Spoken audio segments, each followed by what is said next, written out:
Financial markets को analyse करने के लिए टेक्निकल्स और फंडामेंटल्स तो हैं ही, लेकिन इनके अलावा भी कुछ ऑल्टरनेटिव अप्रोचेस एग्जिस्ट करती हैं। एक ऐसा ही सिस्टम है जो बर्थ नंबर और फाइनेंशियल डिसीजन मेकिंग के बीच एक कनेक्शन सजेस्ट करता है। तो इस एनालिसिस में हम इसी सिस्टम को ऑब्जेक्टिवली समझेंगे। तो सवाल ये उठता है, क्या किसी की बर्थ डेट से उनका ट्रेडिंग स्टाइल प्रिडिक्ट किया जा सकता है? ये पूरा सिस्टम इसी प्रमाइस पर बेस्ड है। आगे देखते हैं कि इसका स्ट्रक्चर और लॉजिक क्या है। इस सिस्टम का जो स्टार्टिंग पॉइंट है वो है एक लाइफ पाथ नंबर कैलकुलेट करना। अब इस नंबर को निकालने का प्रोसेस काफी स्ट्रेट फॉरवर्ड है, जिसे हम अगले स्टेप में देखेंगे। यहाँ 3 सिंपल स्टेप्स हैं। स्टेप 1, अपनी पूरी बर्थ डेट लिखें, डे, मंथ और ईयर। स्टेप 2, उस डेट के हर एक डिजिट को आपस में जोड़ें। और स्टेप 3, जो टोटल आए उसके डिजिट्स को तब तक ऐड करते रहें जब तक एक सिंगल डिजिट ना मिल जाए। वो फाइनल डिजिट ही इस सिस्टम का बेस नंबर है। लाइफ पाथ नंबर कैलकुलेट करने के बाद ये सिस्टम इंडिविजुअल्स को 3 अलग अलग ग्रुप्स में क्लासिफाई करता है।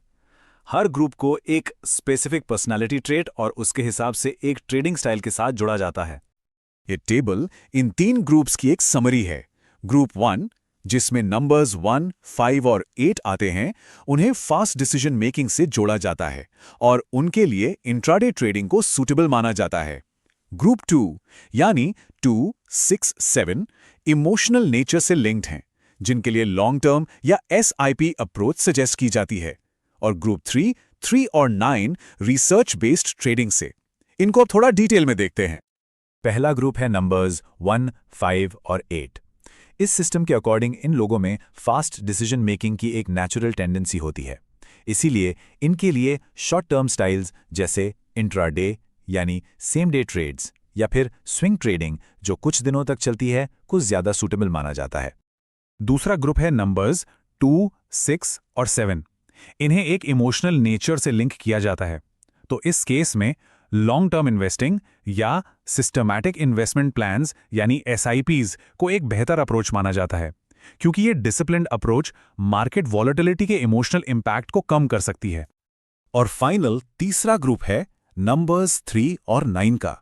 इस ग्रुप के लिए कहा जाता है कि इनका अप्रोच रिसर्च ड्रिवन होता है। इन्हें रिसर्च और कन्विक्शन के साथ ट्रेड करने और इम्पल्सिव डिसीजंस यानी जल्दबाजी में लिए गए फैसलों से बचने की सलाह दी जाती है। इस सिस्टम का जो सेंट्रल क्लेम है वो ये है कि अपने नंबर के अकॉर्डिंग ट्रेडिंग स्टाइल अलाइन करने से पोटेंशियल लॉसेस को मैनेज करने में हेल्प मिल सकती है।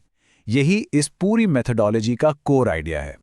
अब इस सिस्टम को समझने के साथ साथ इसके कॉन्टेक्स्ट और इसकी लिमिटेशंस को भी ध्यान में रखना इंपॉर्टेंट है, जो कि मार्केट में रिस्क मैनेजमेंट के लिए फंडामेंटल है।